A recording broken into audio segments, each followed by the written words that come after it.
Hi, my name is Blythe Thorne, and this is an informative speech for Dr. Poole's online public speaking class. This is my audience of my little brother Gray, my mother Nicole, my sister Mara will be manning the camera. Today I'm going to ask for a few minutes of your time to discuss color. More to the point, color theory or the psychology of color.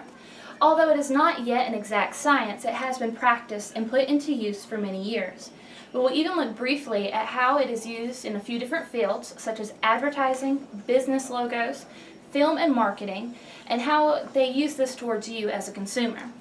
But let's take a moment and backtrack a little. I would like for you, if you will, to think of the color yellow. Now, what does it make you think of? What do you relate it to? Better yet, how does it make you feel? Most of you, if you were to answer that question, would probably say something along the lines of energetic or happy. According to an article that's published by the Digital Synopsis called How Humans React to Different Colors, yellow is psychologically the happiest color in the color spectrum. Even Vincent van Gogh said how wonderful yellow is, it stands for the sun. And although it has yet to be determined the exact reasons that we relate colors to specific emotion, whether it is factors from gender, culture, personal experience, or even just how our brains are wired, it is in fact that certain colors in our culture evoke very specific emotions. If we take a look at the board over here, yellow, as we said before, evokes feelings of joy, happiness, or energy. Blue is the most trustworthy of colors in the spectrum. It also is related to calmness, peace, or even darker blues can be related to sadness. Red is more primal. It is an appetite stimulant, and it is related to passion and anger. It's often linked to sexuality as well. Green is more for safety or growth, and also evokes the feelings of nature and natural. The different shades of green can be presented for envy or disgust.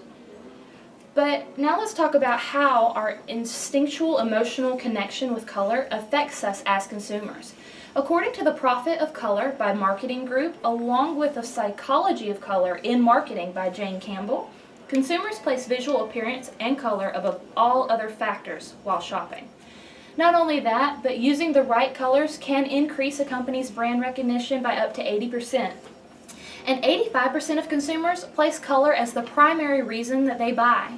So just choosing the correct colors, companies up their chances of attracting you to their stores and products.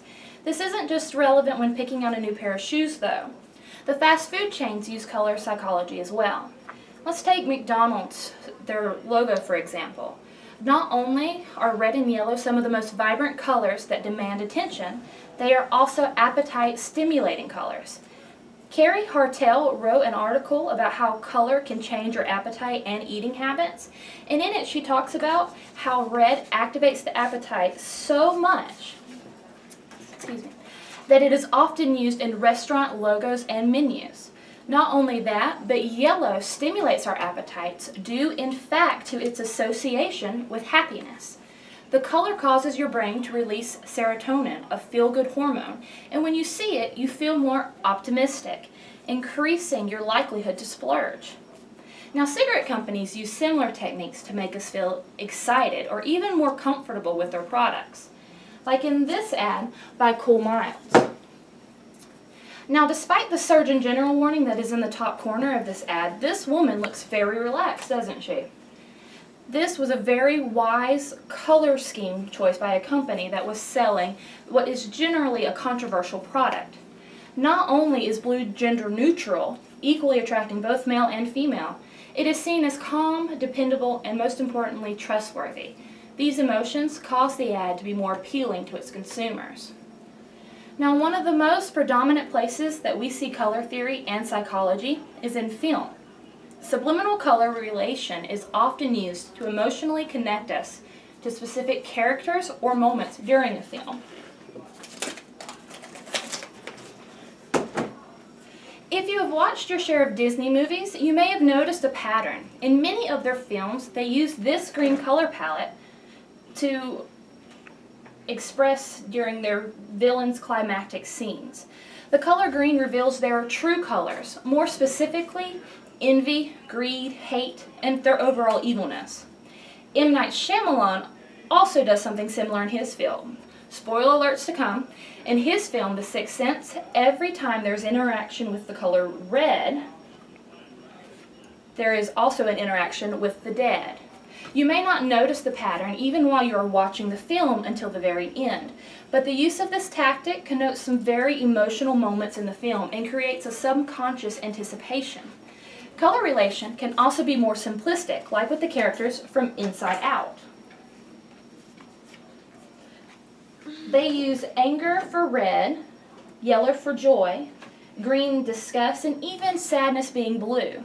Many movies use this tactic, and the more often are underappreciated or overlooked. Color theory and psychology is all around. And whether you prefer blue to purple or want to stand out in red, hopefully you will take notice of the colors around you, understand their purpose a little more, and maybe even make your world just a little bit brighter. Thank you.